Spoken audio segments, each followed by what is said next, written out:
এই অর্থ বছরে স্থানীয় সরকারের যে 5টি নির্বাচন, সিটি কর্পোরেশন, উপজেলা, জেলা পরিষদ, পৌরসভা, ইউনিয়ন পরিষদ, 5টি নির্বাচনই আমরা সম্পন্ন করব এবং এইগুলি নির্বাচন সম্পন্ন করবার জন্য আমাদের প্রায় 5.5 থেকে 6,000 কোটি টাকার প্রয়োজন হবে।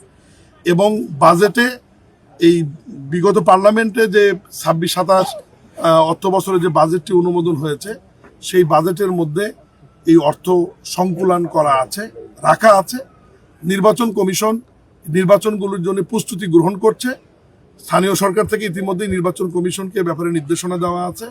আমরা নির্বাচন কমিশনের প্রস্তুতি শেষ হলে নির্বাচন কমিশন, স্থানীয় সরকার এবং অর্থ বিভাগ, যেহেতু অনেক টাকার প্রয়োজন, কোন নির্বাচনটি আমরা আগে করব, কোনটা পরে করব, আমরা 3 মন্ত্রণালয় বসে আমরা সিদ্ধান্ত নিব। তবে আবারও বলছি যে এই অর্থ বছরেই আমরা 5টি স্থানীয় সরকারেরই নির্বাচন সম্পন্ন করবো ইনশাআল্লাহ।